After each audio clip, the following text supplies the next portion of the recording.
if China was a little bit more concerned about others in the world than, again, saving face and stealing our technology, maybe they could feed their people so they didn't have to eat bat meat. Welcome back, Daily Caller. I am Christian Daytalk, your senior White House correspondent. We are joined today by a very special guest, Donald Trump Jr., who is calling in live from New York. He's taking a break from his busy campaign schedule because of coronavirus. Not sure if you guys realize that we're dealing with a pandemic right now. But anyway, Don, I wanted to thank you for taking time to talk to us today.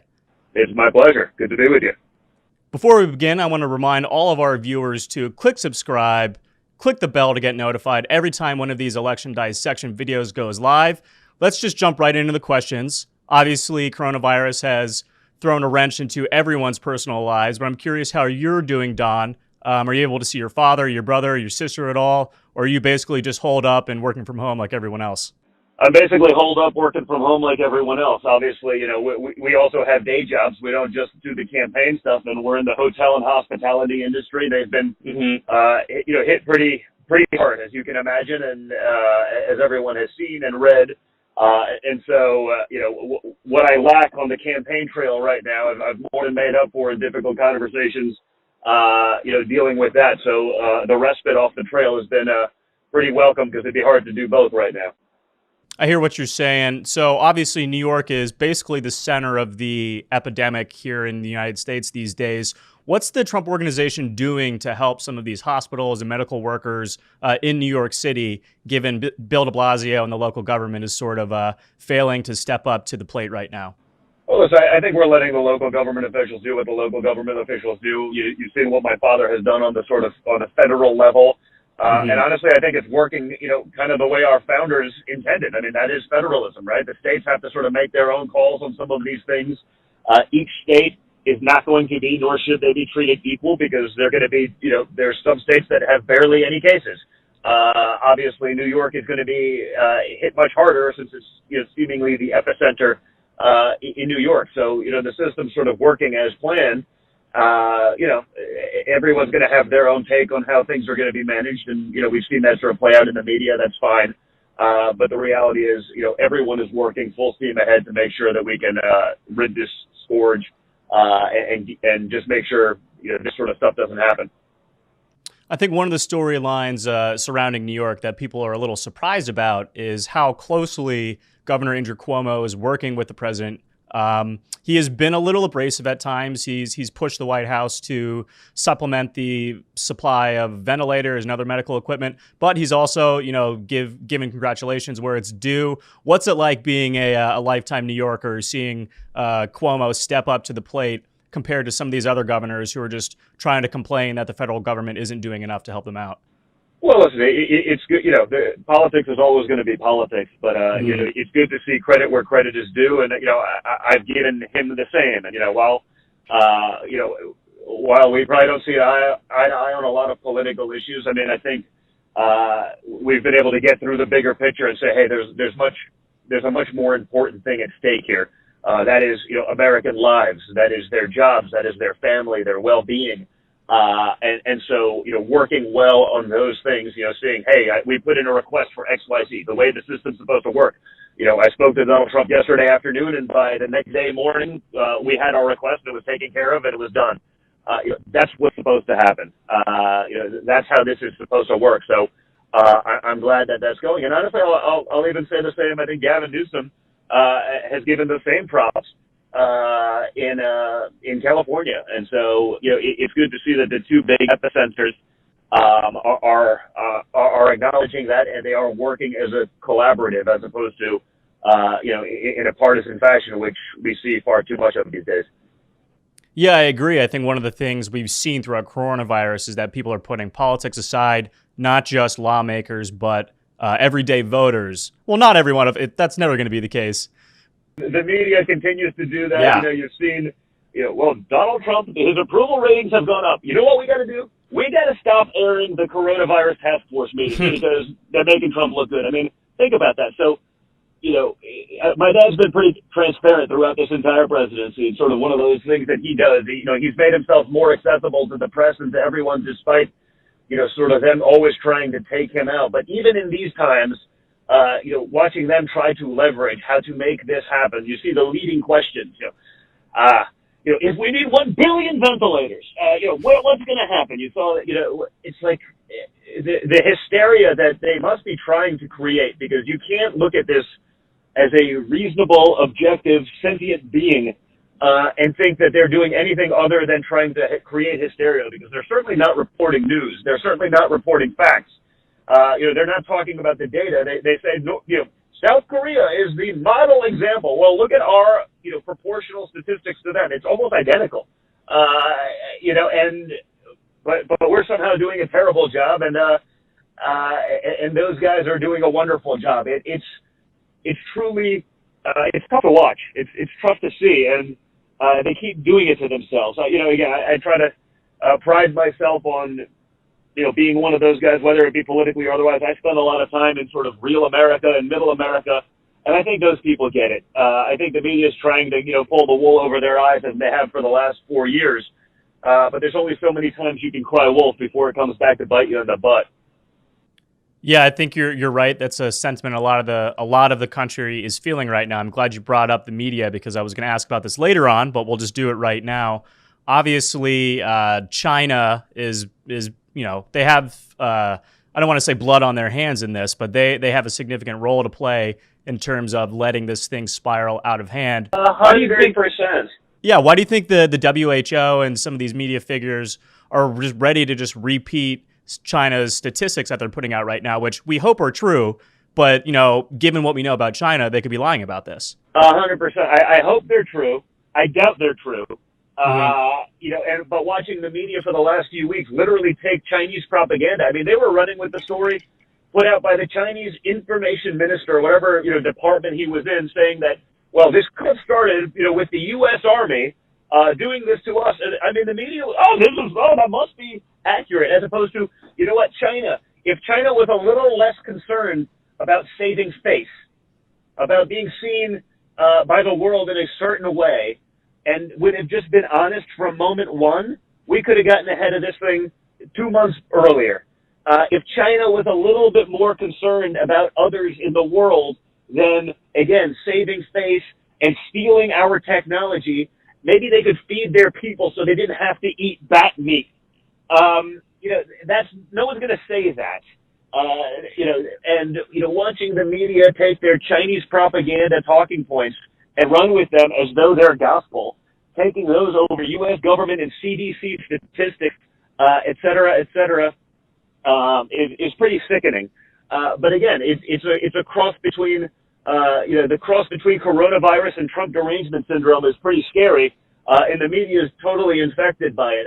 I guess the reality is, you look at what they've put out, you look at the talking points that they run with, you look at what their messaging is, and, they're really hoping that my father fails with this thing, because I guess it's all they got. I mean, it's the Russia collusion version 4.0 at this point. They're looking and hoping for him to fail with it so that they can somehow utilize that to weaponize their leftist talking points in the next election.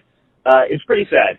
They air every Joe Biden comment on this, but they don't talk about Joe Biden saying it was xenophobic and racist to shut down travel from Wuhan, when even the CDC is saying, thank God we did that, because the number of cases that we were able to stop, the way we were able to slow that by stopping travel from ground zero.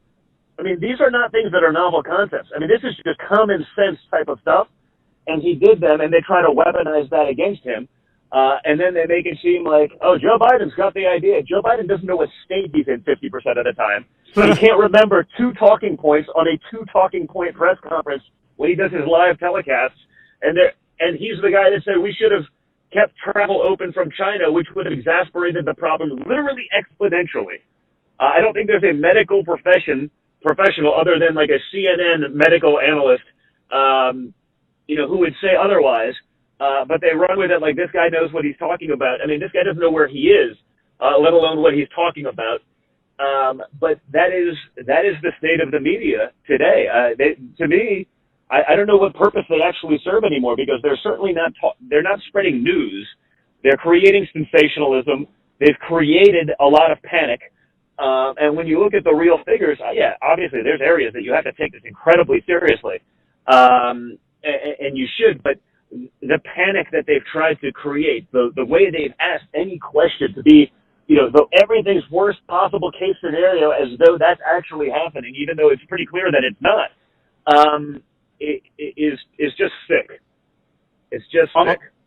On the subject of Joe Biden, and I don't want to dig too deep into the campaign because again, this is basically at a pause. I'm just curious if you've sort of seen the groundswell movement, which could basically give Andrew Cuomo the Democratic nomination. Do you think there's any possibility this shakes out that way? Because like you pointed out, Biden's statements as he's been doing these quarantine live stream coronavirus hits, they don't sound particularly reassuring if you're a Democrat thinking that he can take on Trump in 2020. You compare that with what the task force members are saying and Cuomo himself. It's a pretty stark contrast.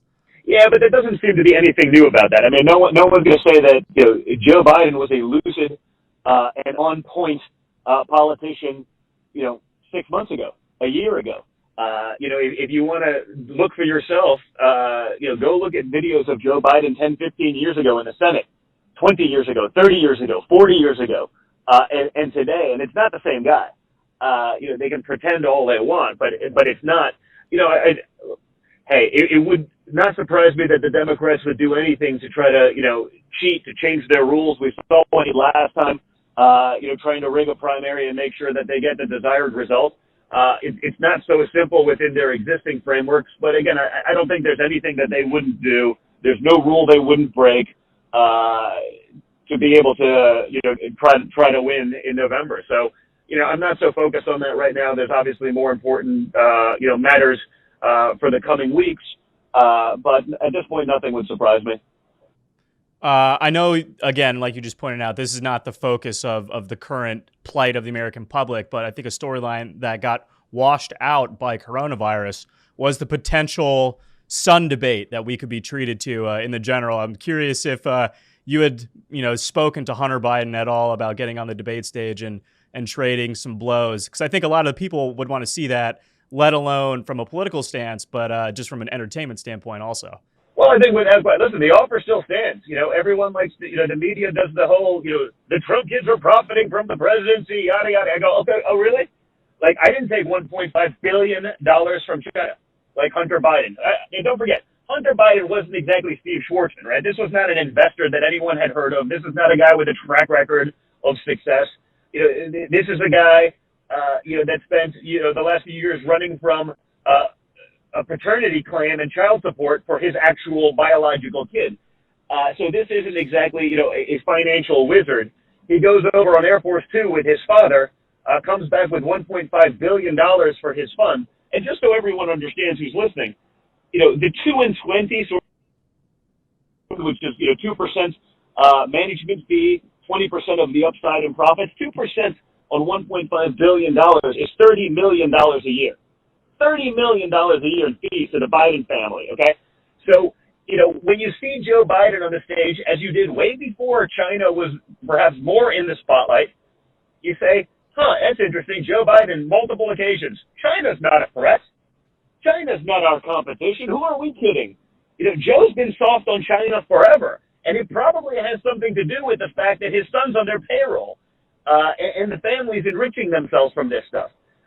That doesn't even go into the Ukraine board seats for $83,000 a month. So I said, with the media running with this, the Trumps are somehow enriching themselves from the presidency as opposed to, hey, guys, we were actually international business people before we did the presidency, and we stopped doing all new deals. Please explain this. I said, you know what? I'll do it. I'll get on the stage with Hunter Biden tomorrow. Full disclosure, full tax returns, full everything, whatever you want. I did it with Jim Vandehei. I said, you guys do it. No one's going to accuse Jim Vandehei of being a conservative, right? Let's do it right here. I literally came up with it on the spot in an interview. All of a sudden it's crickets. Media, you would think they'd want that. If he did it to me, they'd be calling for it every day since. But they know the truth.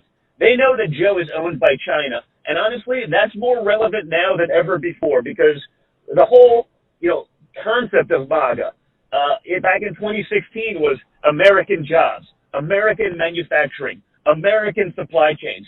Don't be dependent on these guys. I mean, the Chinese, other than accusing us of doing these things, they've also threatened to cut off our antibiotic supply when we would need it, because we're wholly dependent on them, because people like Joe Biden have been shipping our jobs abroad for decades. So, you know what? This debate now is more relevant than it ever has been. And Joe Biden has more incentives than ever to be soft on China, because they own him and he's beholden to them, because God knows what else they know, given those links. And so, it's not the time now, but I'd love for the media to bring this up in another month or two, and I'd be happy to do it. The offer stands. I just have a feeling there's zero chance in hell that they'd ever take me up on it. But I'm willing to be transparent. Let's do it. Well, I tell you what, if Jim and Axios don't want to moderate that debate, I can guarantee you that the Daily Caller will be happy to host it. I'll moderate it myself. I don't see why not. I'm pretty sure that anyone on our side would do it, and at any other point in time in history, any journalist would probably want to do it. The marketing wing of the Democrat Party, they're not interested in the truth. They're not interested in getting to the bottom of it. They're not interested in finding about those conflicts. They're only interested in creating fake conflicts like they pushed with the Russia hoax for the last 3 years. When all of that comes out, there's not a mea culpa. There's not a I'm sorry. There's not a maybe we got this wrong. There's not an assessment of the way they handled it, and they jumped to those conclusions for 3 years because they wanted them to be true. They needed them to be true because that's the way to beat Trump. And the reality is, coming out of this thing, who do you want at the helm? Who do you want in charge? The guy that previously created the greatest economy America has ever known, who fought against being taken advantage of by countries like China and others, who actually got deals done?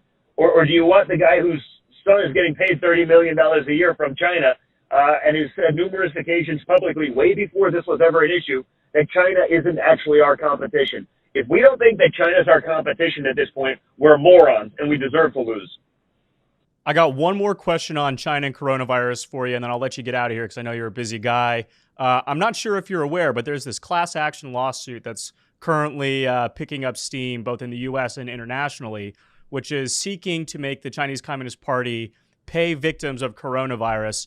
I know the law firm who filed it down in Florida briefed a couple of White House officials about it. I'm just curious if you think that we should be pushing China to foot some of the financial accountability for this entire pandemic, or should we just sort of let it sit back and try and reassess our trade relationship? I know that's going to be a big push for the White House once we come out of coronavirus, but it's an interesting position to be in. We need to hold China accountable for these things. If they're not held accountable, then don't forget, this is sort of similar to what happened with swine flu, right? No one talks about, Joe Biden and Obama, the way they handled swine flu, where literally tens of thousands of people were infected before they did anything.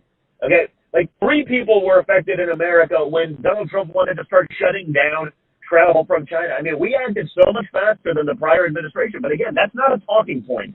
They don't talk about 12,000 deaths and 600,000 people, in the hospital, and 60 million people infected under the Obama-Biden watch, because that's not a good talking point.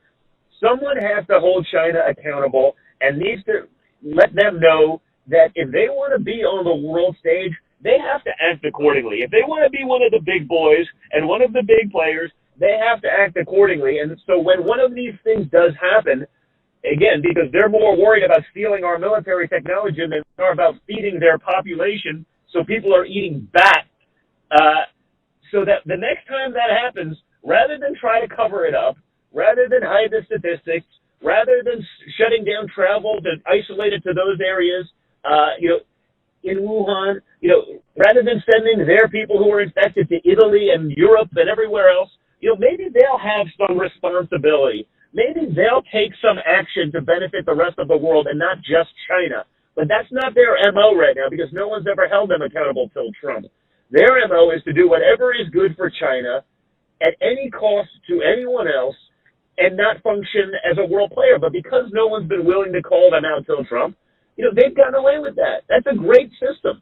I mean, I'd love to be able to do that for America. We do whatever we can for America. We're not held accountable for anything else in the world. But, that's not the way we've played the game. So if they want to be that world player on that stage, they better start acting accordingly. And the only way I can fathom that actually happening is if the rest of the world says enough is enough with this nonsense and holds them accountable. So I hope they push as hard as they can. All right, Don. Well, I want to thank you again for taking time to talk to us. I'm looking forward to continuing this conversation in the future. Likewise, man. Thank you very much. I hope you guys have a great time. Stay safe and enjoy the time with your families, okay? All right, you too. And to all of our readers and viewers out there, hit subscribe, hit the bell to get notified every time one of these videos goes live. I'm Christian Day Talk. We will see you next time.